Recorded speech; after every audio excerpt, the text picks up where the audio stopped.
mistakes, errors. It is actually the practice, dear students, that enhance you, okay, to the level of the confidence.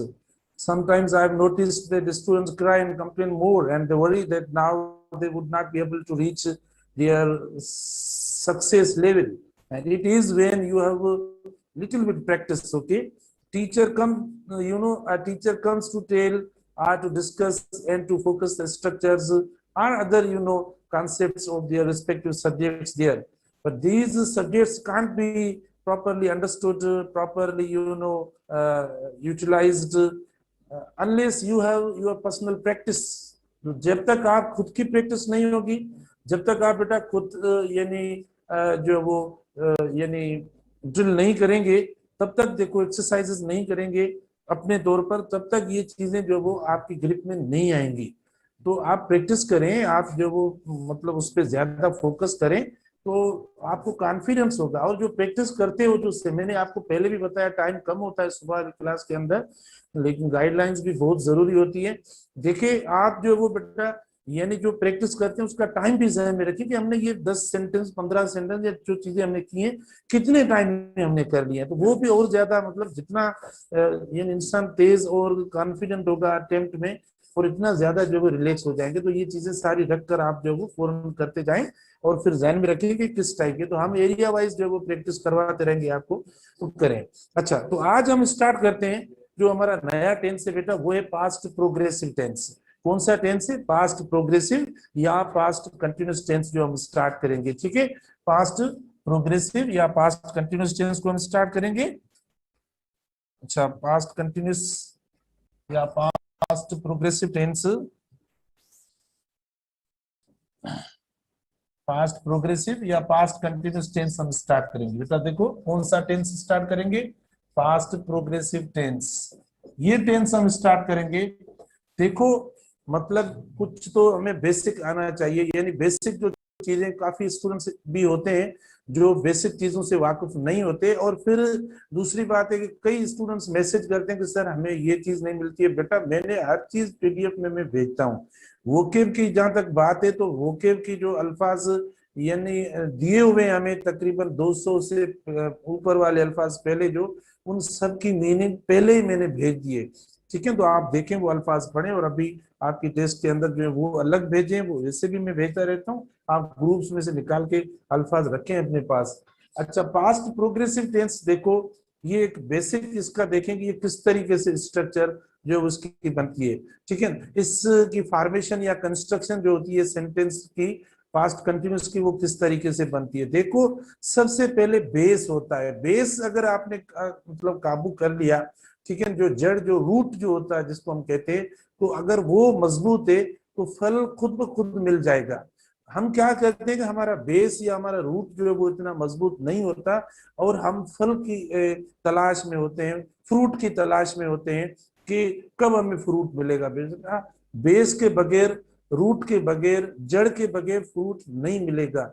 तो आप देखें वो जब तक आपका मजबूत नहीं होगा तब तक हमें मतलब फ्रूट का मिलना बहुत मुश्किल होता है। आप भले जो है वो ट्रीज को देखें, नेचर को देखें, सब कुछ ऐसा ही होता है। ये एक नेचुरल प्रोसेस होता है। तो पास्ट कंटिन्यूस टेंस के अंदर देखो, इसका भी बेटा जो एक यानी बेसिक कॉन्सेप्ट है, वो कॉन्सेप्ट देखो इस तरीके से। यानी एक तो देखो क्या होता है, पास्ट होता है। देखो क्या होता है, पास्ट। पास्ट की बात कर रहे हैं ना, तो जाहिर हम पास्ट का ही डिस्कस करेंगे। पास्ट के अंदर यानी एक पास्ट इस तरीके से हम लिखते हैं, और दूसरा पास्ट इस तरीके से जो है वो हम बनाते हैं। और इधर जो हम इस्तेमाल करते हैं, देखो बेटा इधर यानी आपका जो पास्ट होगा, इधर जो पास्ट हम लिखते हैं, ये पास्ट, यहाँ देखो पास्ट इंडेफिनिट या पास्ट सिंपल की बात करते हैं, ठीक है। दोनों को कंपैरेटिवली हम सीखते हैं, कंट्रास्ट में सीखते हैं, ताकि हमें बेसिक जो है वो क्लियर हो जाए। हमने मतलब हम पढ़ते आ रही है टेंसेस, ऐसा नहीं है कि न्यू चीज हो, लेकिन हम इतना को जो है वो इजीली कॉन्सेप्चुअली पढ़ें ताकि हर स्ट्रक्चर हमारी जो है वो बेहतर हो जाए। और इधर देखो पास्ट कंटिन्यूस या पास्ट प्रोग्रेसिव जो टेंस हम इस्तेमाल करते हैं, कौन सा? पास्ट कंटिन्यूस या पास्ट प्रोग्रेसिव, एक ही बात है, एक ही बात है बेटा। देखें पास्ट प्रोग्रेसिव या पास्ट कंटिन्यूस टेंस जो है वो हम बनाते हैं। अच्छा, फिर आप देखिए इधर जो है वो हम टाइमलाइन भी बनाते हैं ताकि मतलब और ज्यादा हमारे लिए ये चीजें जो है वो आसान हो जाए। ठीक है ना, टाइमलाइन जो है वो हम बनाते हैं और टाइमलाइन के अंदर आप देखें कि इधर जो हम इस्तेमाल करते हैं बेटा, ये आपका नाव है और नाव आप खुद चेक कर लें। अभी नाव के अंदर यानी जो टाइम हुआ है नाव के अंदर वो यानी ये वाला टाइम हुआ है, यानी 5:45 वाला जो वो नाव के अंदर टाइम हुआ है। अच्छा, उसके बाद आप देखें इधर भी हम लिखते हैं और इधर भी टाइम लिखते हैं। तो इधर जो हम टाइम लिखते हैं, ये हम इधर टाइम लिखते हैं 11 PM लिखते हैं इधर। ठीक है बेटा, या इधर जो हम लिखते हैं आप देखें 5 AM टाइम जो वो लिखते हैं, जो भी मतलब ये इस तरीके से सिंपल हम टाइम लिखते हैं। आप देखें ये जो टाइम है, मतलब अगर हम इस टाइम को यानी रिलेट करते हैं बेटा, तो इधर ये टाइम मतलब आपका कौन सा टाइम इधर हम लिखते हैं, ये देखो इस तरीके से। ठीक है ना, आपको ये टाइमलाइन समझ में भी आ रही होगी कि टाइमलाइन के थ्रू हम इसीलिए पढ़ रहे हैं, इसीलिए सीख रहे हैं कि हमें जो है वो हर बात जो है वो समझ में आ जाए। बेटा देखो पास्ट है, ऊपर लिखा हुआ है पास्ट प्रोग्रेसिव टेंस। क्या लिखा हुआ है? Past progressive tense. Past progressive tense भी पास्ट में इस्तेमाल होता है, जो पास्ट का टाइम होता है, जो पास्ट में हुआ, जो टाइम फिनिश हो गया था पास्ट के अंदर, उसमें जो एक्शन प्रोग्रेसिव में था, जो कंटिन्यूस था हमारा एक्शन पास्ट के अंदर, उसमें हमने पास्ट कंटिन्यूस टेंस इस्तेमाल किया। अब पास्ट सिंपल और पास्ट कंटिन्यूस टेंस में फर्क क्या है, पास्ट प्रोग्रेसिव और पास्ट सिंपल में फर्क क्या है, वो डिफरेंस देने के लिए मैंने एक टाइमलाइन जो देखो वो ड्रा की है।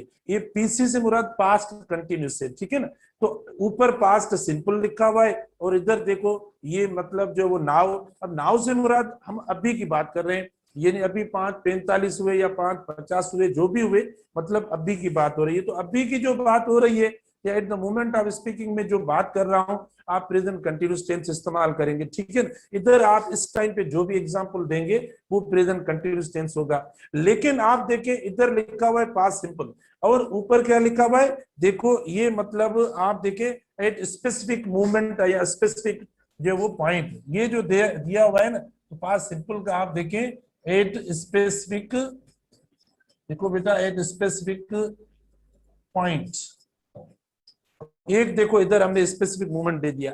ठीक है, और continued at, okay, at the period, okay, continued period, okay, during the period. आप देखिए हम जो इस्तेमाल करेंगे कंटिन्यूड होता है, ये जो हैपेंड होता है, यानी पास्ट जो हैपेंड बेटा, ये देखें ये हैपेंड एट स्पेसिफिक मूवमेंट होता है, यानी पास्ट सिंपल की हम बात कर रहे होते हैं। और जबकि ये जो इस्तेमाल होता है, ठीक है ना, यानी पास्ट कंटिन्यूस जो हम इस्तेमाल करते हैं, continued eight the period of the time, okay, continued eight the period of time, eight the period of time.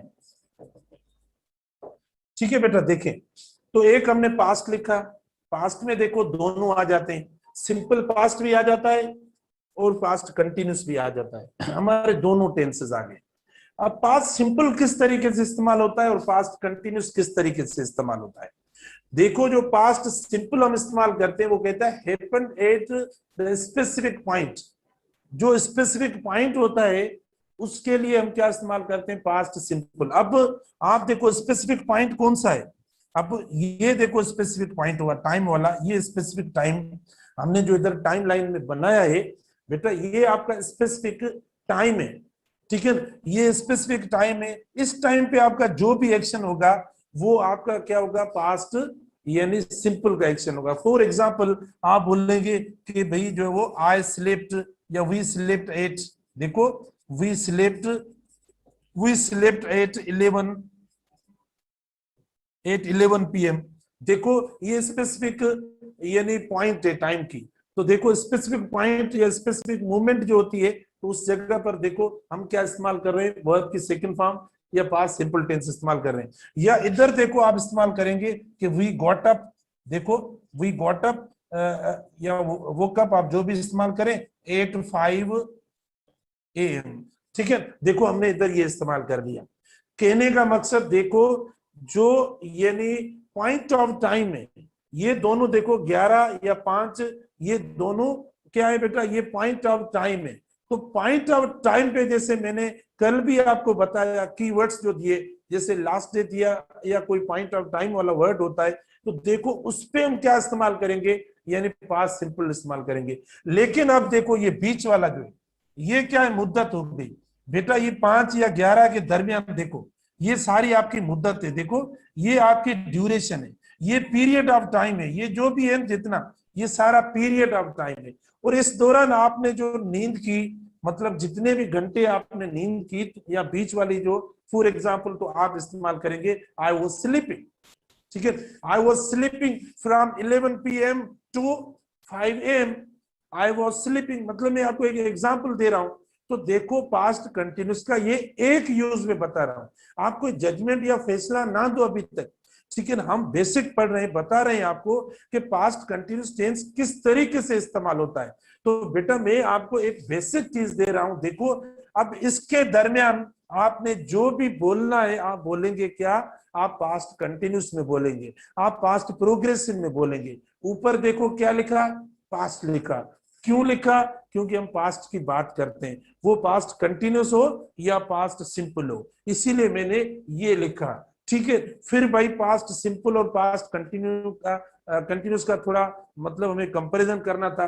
तो ऊपर लिखा कि भाई जो action happened at specific point we use past simple. ठीक है, अगर किसी स्पेसिफिक टाइम पे कोई एक्शन होता है तो हम क्या इस्तेमाल करते हैं, हम पास्ट सिंपल इस्तेमाल करते हैं। ठीक है, तो आप देखें हमने पास्ट यानी कंटिन्यूस भी लिखा है, पी सी से मुराद बेटा पास्ट कंटिन्यूस का भी टेंस होता है, तो हमने वो भी लिखा है। लेकिन हमने आपको ये इधर पॉइंट ऑफ टाइम भी दिया है। देखो 11 का, और ये तो नाउ जाहिर है जब टाइमलाइन ड्रा करते हैं तो किस टाइम पे हम टाइमलाइन ड्रा करते हैं। ठीक है ना, तो देखो मैंने वो टाइम जो आपको बताया जिस टाइम हमने एक्शन स्टार्ट किया, ठीक है, तो वो हमने रखा। लेकिन ये भी देखो नाउ से पहले क्या है बेटा, पीएम लिखा हुआ है। देखो ये भी हमारा पास्ट हुआ, देखो ये भी हमारा पास्ट हुआ, लेकिन ये दोनों पॉइंट हो गए। तो हमने देखो वर्ब की सेकंड फॉर्म इस्तेमाल की, क्योंकि हमने इन्हें कौन सा कंसीडर किया, यानी पास्ट, यानी वर्ब की second form. We slept at 11 PM, एक हुआ, और दूसरा देखो got up at 5 AM। Time दोनों जो दिए वो टाइम मैंने लिखे, क्योंकि ये पॉइंट ऑफ टाइम है, इसीलिए पॉइंट ऑफ टाइम पे हम क्या इस्तेमाल करते हैं, हम पास्ट सिंपल इस्तेमाल करते हैं। लेकिन ये बीच वाला टाइम लाइन पे देखो और भी कितने घंटे आ गए, आप खुद देखो 11 से लेकर 5 तक ये घंटे आपके, मैंने तो ऐसे लाइंस दी हैं, जरूरी नहीं है मैंने जो काउंट करके लाइंस लिखेंगे घंटे ये। लेकिन ये जो आपका बीच वाला टाइम है, यानी यहां से लेकर या यहां से लेकर यहां तक जो टाइम है आपका, ये आपकी मुद्दत है, ये आपकी ड्यूरेशन है, ये आपका पीरियड है। तो ये जो मुद्दत, ड्यूरेशन या जो पीरियड होता है, इसके लिए जो आप टेंस इस्तेमाल कर रहे हो वो कौन सा, वो पीसी है, यानी पास्ट कंटिन्यूस आप इस्तेमाल कर रहे हैं। तो आपका जुमला क्या होगा, इधर आपकी मर्जी है कि भाई आई वॉज स्लीपिंग, ठीक है, या I was reading, I was studying, okay, या मिसाल के तौर पर I was singing, we was singing, जो भी आए हैं अगर जो भी है, मतलब जाहिर है सिंगिंग होती है या नहीं होती है।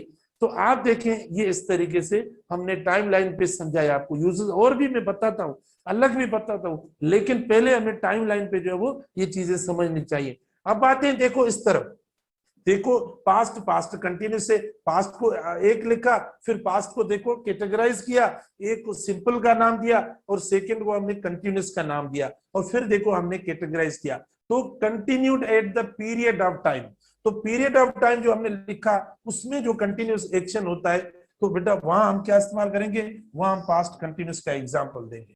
क्या, पास्ट यानी पीरियड वाली बात होती, पीरियड होती है ना जो मतलब चलता रहता है एक्शन, एक वो मुद्दत होती है, एक वो मुद्दत होती है। ठीक है, तो मुद्दत के दौरान जो भी एक्शन प्रोग्रेसिव में या कंटिन्यूस में रहता है, तो उसके लिए हम क्या इस्तेमाल करते हैं, पास्ट कंटिन्यूस टेंस इस्तेमाल करते हैं। जैसे मैंने उधर एग्जांपल्स दिए आपको, आप वही एग्जांपल लगा सकते हैं। ये जो बीच वाला कौन सा है, बीच वाला मतलब 11 से लेकर 5 बजे तक जो एक्टिविटी हमारी हुई है वो मुद्दत और पीरियड को शो कर रही है, तो वो एग्जांपल हम इधर भी दे सकते हैं। ठीक है, वो आप इस तरीके से लिख सकते हैं कि आई वॉज स्लीपिंग, ठीक है, I was sleeping, okay, I was sleeping आप लिख सकते हैं, लास्ट नाइट या कोई भी लिख सकते हैं, यहां तक कि आप टाइम भी दे सकते हैं, I was sleeping from 11 PM to 5 AM, लिख सकते हैं आई वॉज स्लीपिंग फ्रॉम, में मतलब ये बेटा आपको समझाने के लिए, एक बेस देने के लिए मैंने आपको बताया, जब तक हमारा बेस नहीं होगा, रूट नहीं होगा,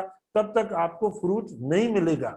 ठीक है, आप एकदम समझते हो कि हमें फ्रूट मिलना चाहिए, वो फ्रूट ऐसे नहीं मिलेगा, देखो जब तक रूट नहीं होगा। आई वॉज स्लीपिंग फ्रॉम, देखो 11 PM टू 5 AM, 5 AM, देखो ये हो गया आपका। अब ये मुद्दत की बात हो रही है, ड्यूरेशन की बात हो रही है, तो बेटा देखो हमने इधर कौन सा टेंस इस्तेमाल किया है, इधर कौन सा टेंस इस्तेमाल किया है, पास्ट कंटिन्यूस टेंस इस्तेमाल कर, ठीक है। तो इस तरीके से यानी कोई फिनिश्ड वाली बात होती है। देखो पास्ट सिंपल के अंदर जो अदर नेचर ऑफ एक्शन होता है वो कौन सा होता है, फिनिश्ड वाला होता है। जब फिनिश्ड की बात होती है तब हम क्या इस्तेमाल करते हैं, पास्ट सिंपल को इस्तेमाल करते हैं। और पास्ट कंटिन्यूस और प्रोग्रेसिव कब इस्तेमाल होता है, तब इस्तेमाल होता है जब एक्शन हमारा प्रोग्रेसिव में होता है। ठीक है ना, ये मतलब आप देखें, मतलब वी स्लेप्ट एट, देखो ये आप फिनिश्ड, टाइम भी फिनिश्ड है, और ये आपका देखो मतलब एक्शन भी इधर फिनिश्ड हो रहा है, इधर जो है वो सोने का एक्शन फिनिश्ड हो रहा है, इधर जागने का एक्शन फिनिश्ड हो रहा है। तो जागने का एक्शन फिनिश्ड हो रहा है तो आपने वर्ब की सेकंड फॉर्म इस्तेमाल कर ली स्लीप, और इधर यानी जो है वो सोने का एक्शन फिनिश्ड हो रहा है। ठीक है, तो आप देखिए इधर भी पास्ट इस्तेमाल करें, इधर देखो बीच में वो चल रहा है, बीच में देखो प्रोग्रेसिव में कंटिन्यूस है, तो हमने देखो कौन सा एग्जांपल इस्तेमाल कर लिया, वो वाला यहां से जो मुद्दत वाला एग्जांपल है ना, पीरियड वाला जो ड्यूरेशन वाला, यहां से लेकर मैंने इधर लिखा है पास्ट कंटिन्यूस में, क्योंकि पास्ट कंटिन्यूस की हेडिंग हमने इधर दी है। तो आप देखें I was sleeping from 11 PM to 5 PM। तो आप प्लीज देखें, ये स्केच मैंने इसीलिए बनाया है, ग्राफिकली मैंने ये इसीलिए एग्जांपल्स दिए ताकि आप इनको आराम से पिकअप कर लें, आपको पास्ट कंटिन्यूस या प्रोग्रेसिव का एग्जांपल सिचुएशन पूरी आपको सामने आ जाए कि हम इस तरीके से इस्तेमाल करते हैं। हम क्या करते हैं, आखिर वाली निशानियां याद करते हैं, और फिर जो जुमले आते हैं टेस्ट के अंदर, तब हमें लगता है कि सारे सही हैं, हमें लगता है कि सारे सही हैं, सारे गलत हैं। ठीक है, पता ही नहीं पड़ता। तो इस तरीके से मैं आपको ये सिचुएशन दे रहा हूं बेटा, देखें इस तरह ये हुआ आपका यानी पास्ट कंटिन्यूस टेंस का एक बेस। अब आते हैं हम सेकंड स्ट्रक्चर पे। ठीक है ना, इधर कोई आपको प्रॉब्लम नहीं होगा, यकीनन आप समझ गए होंगे। फिर भी आप कोशिश करना, ये जब आपको PDF मिलेगा तो आप खुद देखना और बाद में मुझे पूछना, और शाम वाली क्लास में वापस मैं बताऊंगा आपको अगर कहीं इसमें प्रॉब्लम हो रहा हो तो। ठीक है बेटा, हम आते हैं सेकंड में। देखो सेकंड में हम आते हैं, यानी जो इसकी स्ट्रक्चर और या फॉर्मेशन होती है, फॉर्मेशन बहुत बेसिक चीजों से जो है वो पास्ट सिंपल बनता है। ठीक है, वो तो मैंने आपको स्केच दिया। अब फॉर्मेशन के अंदर क्या होता है बेटा, देखो फॉर्मेशन के अंदर इसके दो हेल्पिंग वर्ब्स होते हैं। ठीक है, एक हेल्पिंग वर्ब होता है कौन सा, यानी हेल्पिंग वर्ब इसके अंदर जो इस्तेमाल होते हैं, क्योंकि जो भी बेटा प्रोग्रेसिव टेंसेस हैं, जो भी परफेक्ट टेंसेस हैं, वो बगैर हेल्पिंग वर्ब्स के कभी नहीं बनते। मैं आपको एक बात बता दूं, यानी इनमें एरर्स भी देते हैं, लेकिन प्रोग्रेसिव टेंसेस हो या परफेक्ट टेंसेस हो, वो कभी भी बगैर हेल्पिंग वर्ब्स के उनकी फॉर्मेशन पॉसिबल ही नहीं है। तो आप देखें इनके जो हेल्पिंग वर्ब्स है वो दो हेल्पिंग वर्ब्स हैं, एक वाज होता है और दूसरा देखो वर होता है। ठीक है बेटा, यानी वाज सिंगुलर के लिए आप इस्तेमाल करेंगे। आप देखो अगर ही होता है, ठीक है, शी हम इस्तेमाल करते हैं, या इट हम इस्तेमाल करते हैं, सिंगुलर नाउन होता है, या आए, देखो अब आए के साथ भी आपका यानी वर्ब क्या होगा, वॉज हो जाएगा। अब इसके अलावा आप देखो यानी प्लूरल जो भी होंगे, उन प्लूरल के साथ आप क्या इस्तेमाल करेंगे बेटा, आप इस्तेमाल करेंगे वर। देखो ये आपका इस्तेमाल हो गया, वी यू दे वर, ये हम इस्तेमाल करेंगे प्लूरल के साथ। तो आप इस तरीके से एग्जाम्पल भी दे सकते हैं। ठीक है, इनका एग्जाम्पल भी आप बेटा बना सकते हो। हाँ, एग्जाम्पल भी देकर, ये बहुत आसान चीजें हैं। ठीक है, स्ट्रक्चर में नेगेटिव अगर इंट्रोगेटिव आप कर लेंगे, ये सब्जेक्ट से पहले आएंगे तो इंट्रोगेटिव हो जाएंगे, इनके बाद हेल्पिंग वर्ब आएगा तो ये नेगेटिव हो जाएगा। इनकी कॉन्ट्रैक्शन वगैरह देखो वाज़न्ट होती है। ठीक है, वाज़न्ट हम इस्तेमाल करते हैं तो मतलब ये कॉन्ट्रैक्शन इसकी हो जाती है। ठीक है, और सब्जेक्ट से पहले ये अल्फाज मैंने जो लिखे इनसे पहले इंट्रोगेटिव क्वेश्चन, और वैसे ये नेगेटिव हो जाता है। एग्जाम्पल आप देखें, दे वर, ठीक है बेटा, देखें दे वर, ओके, दे वर हेल्पिंग, ठीक है, दे वर हेल्पिंग द पुअर, तो ये आप देखो आपका प्रोग्रेसिव टेंस का एग्जाम्पल बन गया। अब हम आते हैं मतलब सेकंड जो है वो इसके यूजेस होते हैं। देखिए ये बहुत इंपॉर्टेंट होता है बेटा। इंपॉर्टेंट पे इंपॉर्टेंट क्या होता है, ये होता है कि past perfect sorry progressive tense या जो कंटिन्यूस टेंस होता है उसके यूजेस क्या होते हैं, हम इनको किस तरीके से इस्तेमाल करते हैं, ठीक है, पास्ट कंटिन्यूस टेंस के। बेटा इसका सबसे पहला जो यूज है वो देखो, okay, continuing when it is interrupted, ठीक है, सबसे इंपॉर्टेंट यूज है कंटिन्यूइंग में, वो ही लिख रहा हूं, continuing, continuing when interrupted, when interrupted. बेटा इसको समझे, कंटिन्यूइंग व्हेन इंटरप्टेड, ये इसका इंपॉर्टेंट यूज है। यानी ये चलता रहता है, ठीक है, लेकिन ये इंटरप्ट होता है, कंटिन्यूइंग व्हेन इंटरप्टेड। अब देखो पास्ट कंटिन्यूस होता है, कॉम्बिनेशन होती है दो टेंसेस की। इधर क्या होता है बेटा, कॉम्बिनेशन होती है, दो टेंसेस की कॉम्बिनेशन होती है।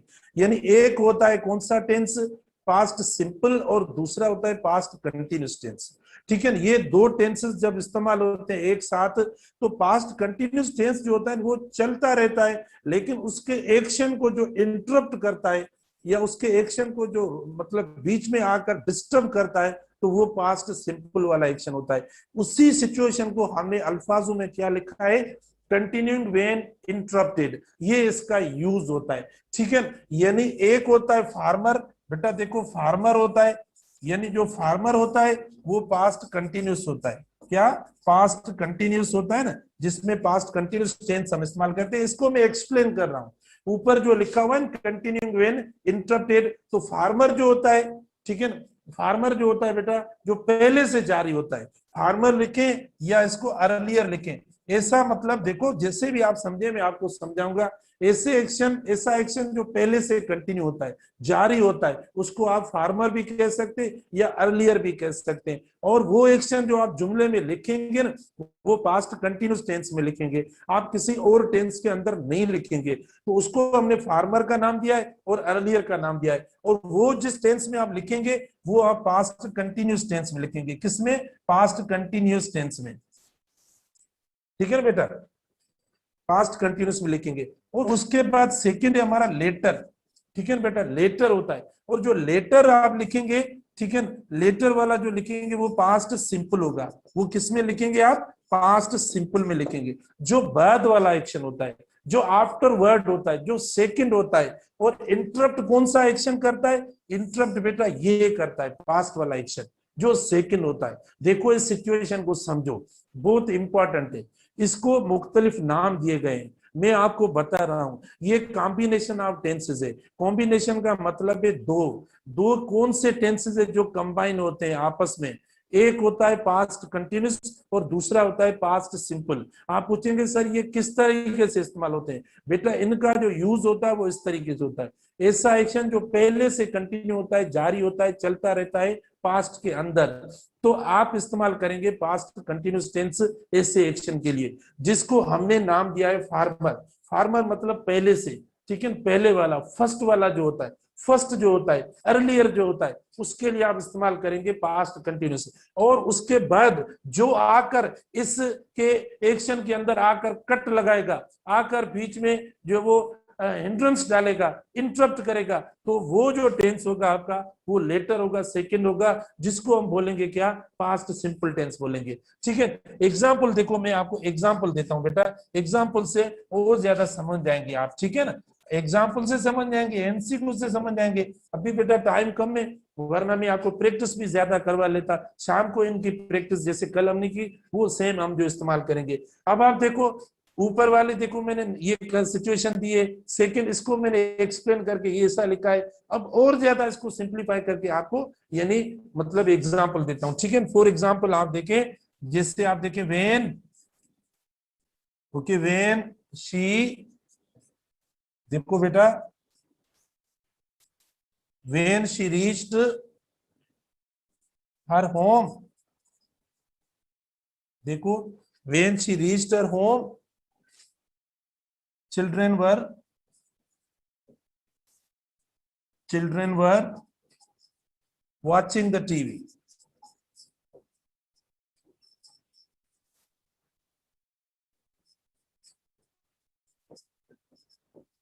ठीक है बेटा, देखो when she reached her home children were watching the TV। अब देखो यानी वो एक्शन जो पहले से कंटिन्यू था, पहले से कौन सा एक्शन कंटिन्यू था, यानी पहले से आप देखो जो एक्शन कंटिन्यू था वो एक्शन आप देखें यानी ये था वर वाचिंग, ठीक है, this action was going on already. तो हमने देखो पास्ट कंटिन्यू, लेकिन she reached afterwards her home, ये बाद में पहुंचती है। तो देखो हमने इसको वर्ब के सेकंड फॉर्म पास्ट में इस्तेमाल किया, पास्ट में जो वो हमने इसको लिखा, जबकि इसको देखो पास्ट कंटिन्यूस में लिखा। तो आप देखें जरूरी नहीं है कि पहले सेंटेंस हम लिखें बेटा, ऐसा नहीं है, आप सेंटेंस पहले भी लिख सकते हो। अच्छा, कुछ स्टूडेंट्स को ये भी जहन में होगा स्ट्रक्चर में कि सर आपने इधर लिखा है फार्मर अर्लियर यानी पास्ट कंटिन्यूस, तो ये जुमला जो इधर लिखा हुआ है, ठीक है, children were watching the TV, ये इधर जुमला आना चाहिए, ये बाद में आना चाहिए। बेटा ये कर सकते हो, रिप्लेसमेंट कर सकते हो, इससे कोई मतलब या मीनिंग पे कोई फर्क नहीं पड़ता। आप भले ये लिख सकते हो children were watching the TV when she reached her home, तो आप भले इसको इस तरीके से भी लिख सकते हो, इससे कोई फर्क नहीं पड़ता। आप इसको बेटा इस तरीके से चेंज करके भी लिख सकते हो, जो आप समझ रहे हो कि फार्मर और ये, तो आप लिख सकते हैं यानी क्या चिल्ड्रन वर, आप भले ये लिख लें, और चिल्ड्रन वर। अब जो ऊपर वाली मैंने सिचुएशन दी है ना वो प्लीज अप्लाई करें, मतलब ये एप्लीकेशन होती है एग्जाम्पल टेंसेस की, आप अप्लाई करें कि क्या वाकई वो सिचुएशन इधर हो रही है या नहीं। चिल्ड्रन वर वाचिंग, देखो children were watching the TV, ठीक है बेटा, when she reached her home, ठीक है, व्हेन अब कामा नहीं देंगे क्योंकि कंजंक्शन आ जाता है, तो हम कामा इस्तेमाल नहीं करेंगे। When she reached her home, she या कोई भी सिस्टर वगैरह आपका मतलब जो लगाए, व्हेन शी रीच्ड बेटा, when she reached her home.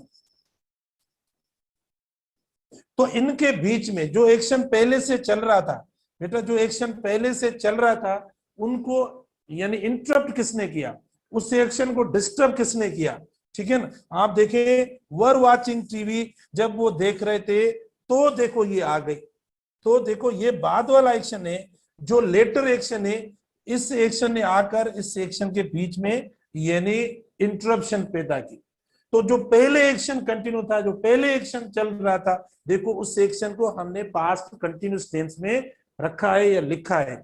Children were watching the TV when she reached her home, देखो तो ये हमने पहले रख लिया है क्योंकि ये पहले से कंटिन्यू चल रहा है, इसीलिए हमने पास्ट कंटिन्यूस में दिया है। और ये देखो बाद में हुआ है, लेटर हुआ है, जो सिचुएशन ऊपर दी हुई है continuing when interrupted, continuing when interrupted, देखो कंटिन्यूइंग, देखो ये कंटिन्यूइंग व्हेन इंटरप्टेड, और ये फार्मर ये जो पहले से पास्ट कंटिन्यूस, और लेटर जो आता है देखो पास्ट सिंपल, ये कॉम्बिनेशन होती है दो। इसमें एरर क्या होगी, अब आप पूछेंगे इसमें एरर क्या होगी, बेटा इसमें जो एरर होगी वो एरर ये होगी कि इधर जो है वो हम कोई दूसरा टेंस दे सकते हैं। देखो इधर प्रेजेंट सिंपल टेंस का वर्ब लगाया तो भी गलत हो जाएगा, इधर प्रेजेंट कंटिन्यूस टेंस का वर्ब लगाया तो भी गलत हो जाएगा, ठीक है। इधर देखो आपने प्रेजेंट परफेक्ट कंटिन्यूस टेंस लगाया तो भी गलत हो जाएगा, इधर आपने देखो यानी प्रेजेंट सिंपल या प्रेजेंट का कोई वर्ब इस्तेमाल किया तो भी गलत हो जाएगा। तो ये देखो क्योंकि पास्ट के साथ हम प्रेजेंट के वर्ब्स इस्तेमाल ही नहीं करेंगे,